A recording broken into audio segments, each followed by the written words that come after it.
reality is that I don't think anyone could be exhaustive on such a topic unless they worked at Wikipedia. Welcome to Hacking Business Technology, the podcast that continues to evolve and change. We've got our hosts, Mr. Mark Kawasaki and Mr. Matt Hooper. Welcome, gentlemen. Hello, hello. Welcome, Matt Barron. Oh, and I'm here too. You are? And we're missing Farah. She's got her company ditched performance reviews, so that means that their performance reviews are way harder to do. That's totally true. It kind of baffles me. Well, we used to just go, I think everything's fine. Then we started putting people on a number, 1 through 100. And then we tried to go back to, I think everything's fine. But really, in the back of our head, we were still thinking about the numbers. Yeah. It's a culture shift, you know? It doesn't go fast. You can't just say performance reviews are gone. Right. No, now you have numbers and reports that you look at in order to tell you whether the wind is going in the right direction. You know, and I think it comes down to management styles. I really value clear, smart goals. Mm-hmm. And I'm biased in that my position is really easy to do that because we're measuring everything that I'm doing already. I think where it gets really tough is some of the really difficult stuff like programming and coding and long-term stuff like programs. It's hard to measure where something is at if it takes 3 years to get it done. Yeah, but part of that shift was supposed to be measure the value that the organization is providing and then measure, the value that each person is contributing to that without necessarily having smart goals for tasks. Yeah, this is why continuous delivery really is a huge aspect of DevOps, because if it does take, let's say you've got living software at your company. Let's say you've got living business technology in your enterprise, and you fire it up. The project for it, the project to get it going maybe lasts a year or whatever. You get it going, and what you don't realize is that the project never actually ends. You know, you've got day 2, day 3, and the rest of eternity maybe for your company to manage it. And if you can, instead of managing that 1-year project of go live, you should really just manage the minimum viable product, or at least maybe start at minimum viable product. Well, and I think it needs to be more nebulous than it has been. I mean, SMART goals are great, but what about the guy that's just in the room making everyone happy by going around and talking to everyone? If he actually contributes value by doing that and not doing his assigned tasks, you need to keep that guy. That's awesome. It's like what they say about, who owns a song. If one person writes the song and the other people are just sitting in there in the room, chances are he couldn't have written that song if they weren't there in the room. So you need to give equal pay to each of them, right? I don't know. Measuring the unmeasurable, or just like being aware of the unmeasurable. But that's not how the world works, right? If you pick sports, who says that the pitcher, this particular pitcher, is worth, I don't know, what do they make nowadays? $8 million a year. Lots of.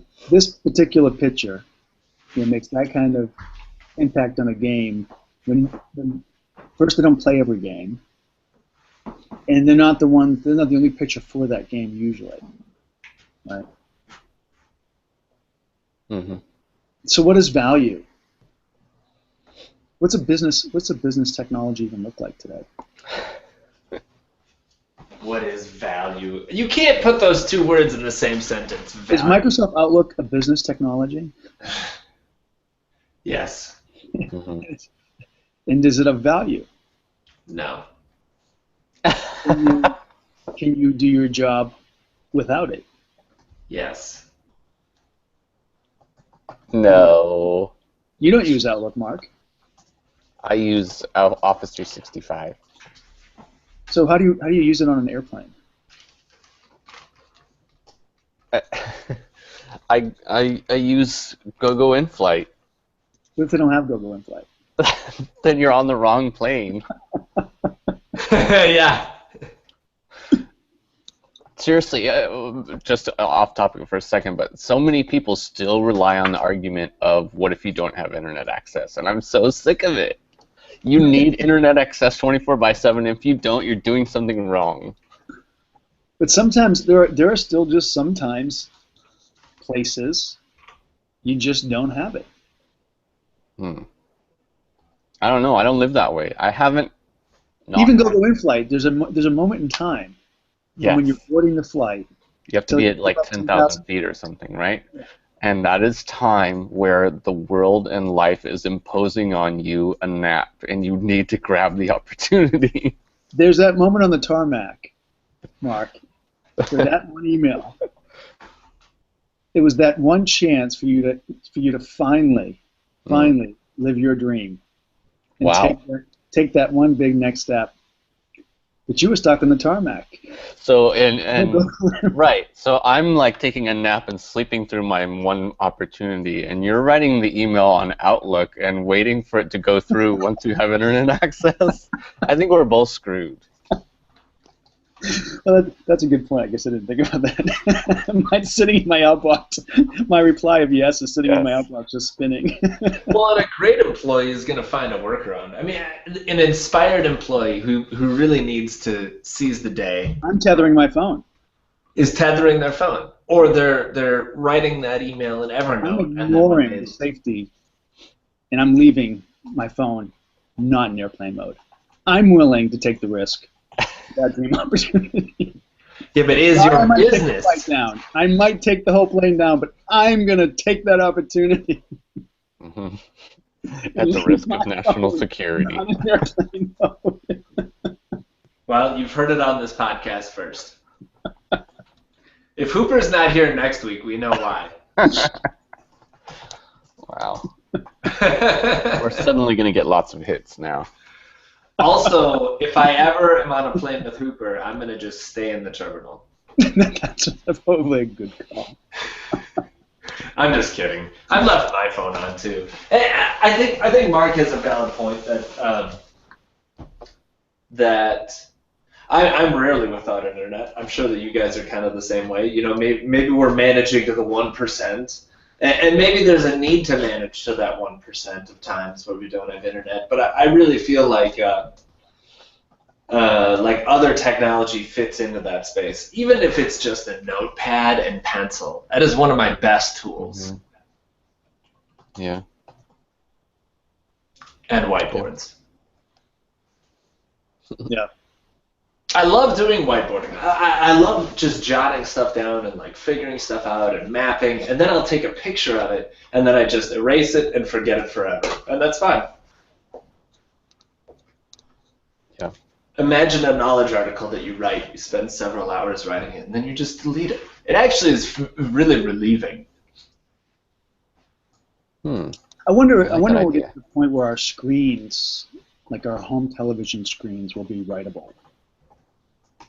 You know, like this digital whiteboards. Well, when the big iPad Pro comes out, aka the Apple TV that you hang on your wall, that's an iPad. The 57-inch iPad. Yeah, 70-inch iPad. 72-inch iPad. Yeah. Apple cares $4,000 a year, and they won't replace the screen. How much will your LifeProof case be for that? I got the cheap TV mount for my 70-inch iPad, and I don't trust it, so I'm putting a case on it. Ballistic glass cover, and you're like trying to install it. Oh no, there's dust underneath. So yeah, we did actually put a topic out there, and it's sort of like an introduction to business technology. And even once we got started with the podcast, I started to realize how silly the conversation even is. Well, I mean, it's significant to talk about how we got there. You know, we wanted to do an intro to service management and realized, at least I thought, perhaps it's the wrong question. You know, Yeah, because service management has something that it came from. yeah. Right. There's a lot of baggage there, and it's perhaps best to start at the true beginning, or the true foundation, at least, of where we are now, which is probably more business technology than service management. Yeah, we sort of, well, I think especially in the IT space, in the shared services space, we got distracted by service management.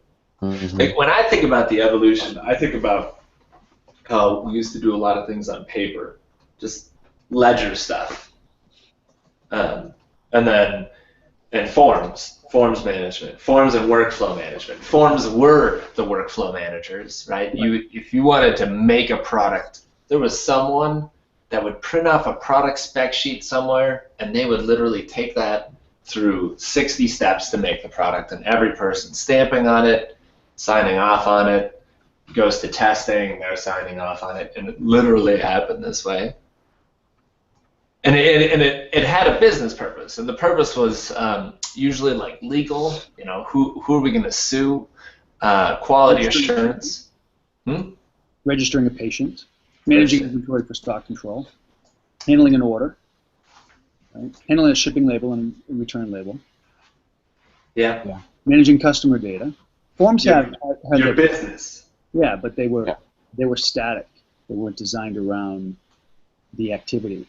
See, the thing is to me, and I've been talking about this a lot lately, where the digital transformation really starts with the removal of physical limitations. Mm-hmm. It's not digital against physical. It's augmented physical at continuous layers, right? Like typing and touching is more physical than hearing. And hearing might be a little bit more physical than, say, seeing or thinking, right? But if you look at kind of how technology is developed, and even what service management should be doing, is we have these layers of physical limitations. And like, so you said, Baron, we used to write things on paper and fill out forms. Well, you have to fill out 3 forms. And what did technology do? Technology brought us carbon copy, right? Yeah. The CC on our emails, like the next generation of kids, or maybe even you, Baron, didn't know that CC stood for carbon copy, because there used to be, when you used to write someone a message, you'd put a piece of carbon paper which would transfer what you wrote to a second piece of paper. So you could save it in your files. So you could save it in your files. You would have an instant copy of it. Right? And when we say file, in this case, we mean like literal file. Little file cabinet. You pull open a drawer, you put it in. The files are in the drawer. Yes, and folders. Yeah. And folders. Yeah. And so, when you look at that, it's progressively we were removing the physical limitations, right? So email removed the physical limitation, and spam removed the physical limitation of you having to click and read emails that you didn't want or that were junk. You mean spam filtering? Yeah. Yeah, spam filtering. Yeah.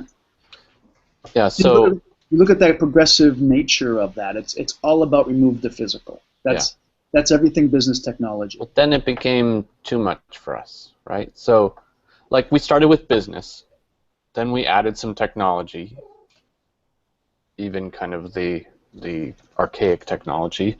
The technology got big enough to a point that it split off, and then we had business and technology. Then service management kind of tried to fill the gap, right? Let us help the technology side, which has somehow been lost from the business, reconnect through services. Yes and no, but if you think about the progressive nature of it, the business has always driven the advancement of technology. Even Apple would have failed miserably if it wasn't for Bill Gates coming in with Microsoft and writing business software for the original Apple. Right? That's what exploded them onto the market. Mm-hmm. Then they came out with the Macintosh, and when at the same time Microsoft came out with Windows for the but those are technology companies. I still think. Well, there were technology innovations, right? But they were sold to businesses. that then originally Apple was sold to hobbyists. right. You know, Apple was trying to target the consumer, but Creatives. yeah, and it didn't. Technology as a business, yeah. And so if you look at that, the progressive nature, and you know, where I grew up in IT was in business. You didn't, at your home, you didn't have high-speed internet connection. You didn't have large storage file access to store things. That's why in work we'd have to run utilities to search our file servers for movies and MP3s, which used to be called music files, digital music files. I guess we don't call them MP3s anymore. Yeah, and so you would, because people would store them all at work on the work servers. Mm-hmm. It would fill up there with what's called personal drives, and we'd have shares, right? But now look at this. We talk about consumerization of IT. It's because you now have, in my infamous, you know, Kathleen slide, she's got access to terabytes worth of Google Drive data. She, you know, videos on demand, or upload countless videos to YouTube in her private account.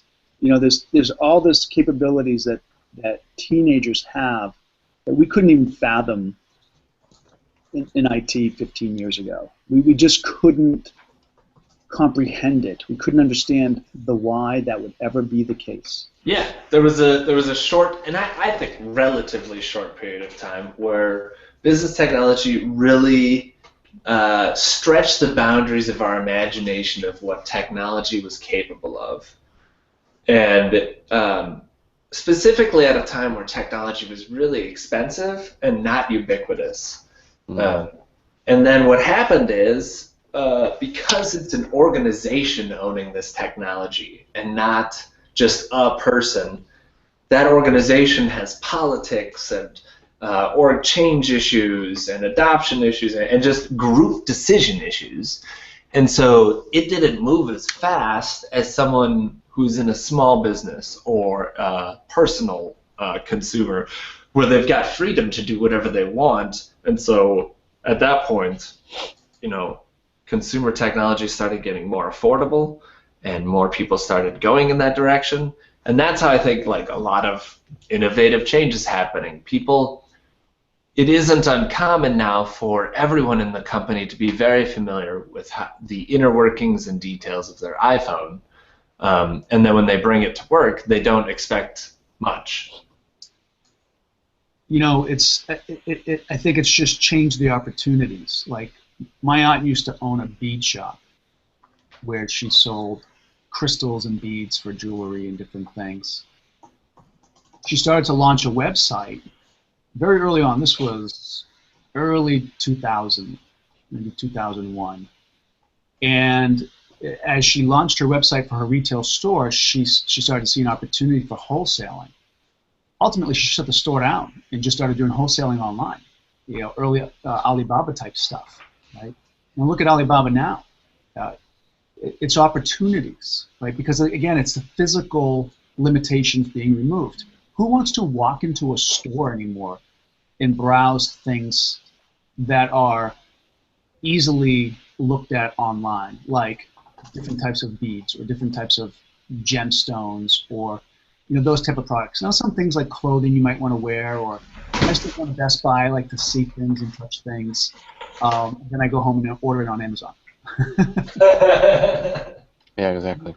So it's the physical, right? And that's why I think, Mark, the services component of it, I don't know that businesses want to run services or as part of their digital strategy.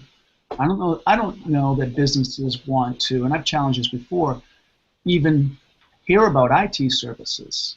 Yeah, and that's what I'm saying. I think if you take it one step further than what I was saying, we needed service management to try to bridge that gap, but now it's changed. So now the services themselves have become commoditized, and the technology is back in the business where it can actually do something with it without worrying about running services.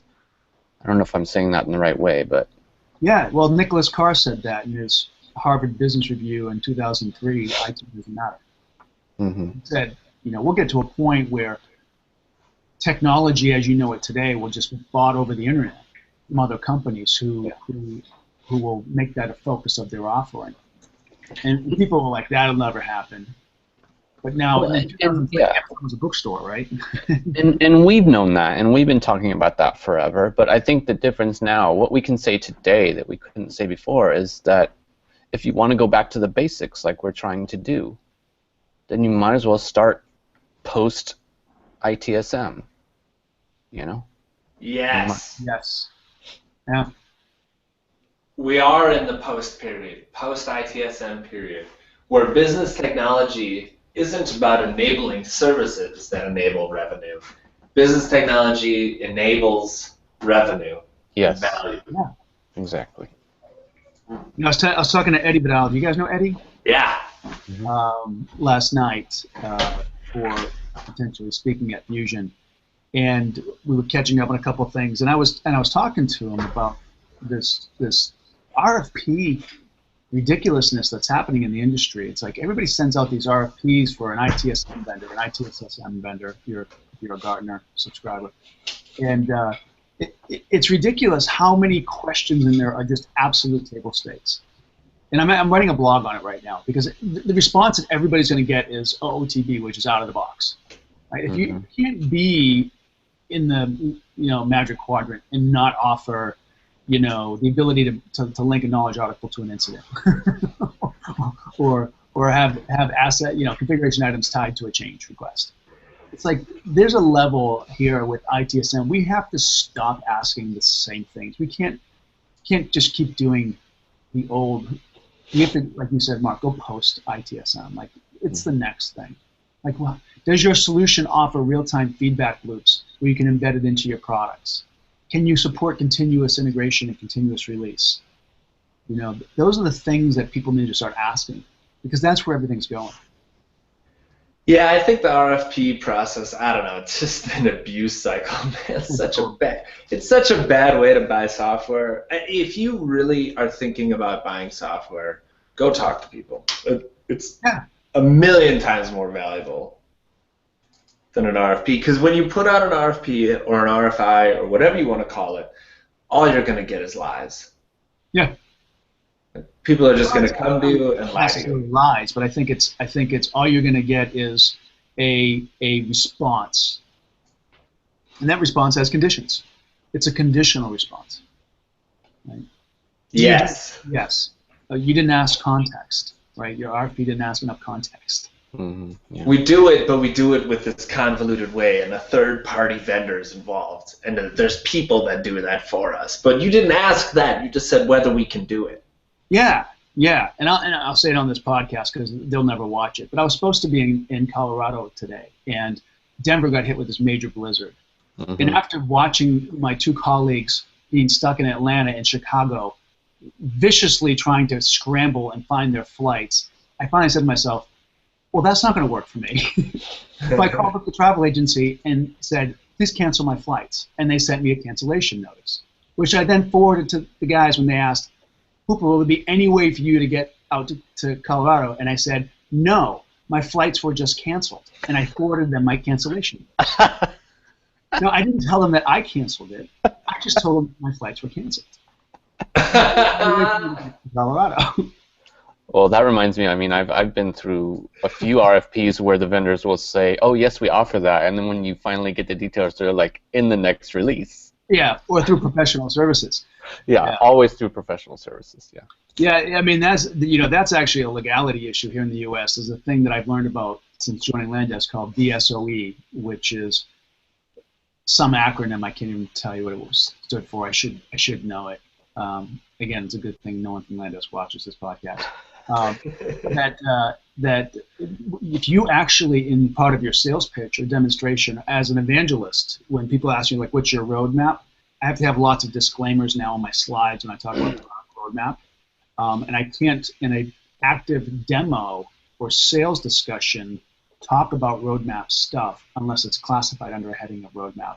Because if it is the next version and it's not released and that's what they paid for, we could sell them the product, but we couldn't recognize the revenue until that release actually came out and the customer signed off on it. So there's legalities around that. It's a messy thing. But again, it's back to the RFP process that's broken. You should not be picking a product because of temporary technical advantages, as they call it in the sales world. These technology advantages get leapfrogged constantly by vendors. Pick somebody who you can partner with and take a journey together with. Yep. Understand the philosophies of the people and company you are going to form a relationship with. Yeah. Yeah. Because that's how you hack business technology. All right, we'll see you next week, everyone. Bye, everybody. Bye.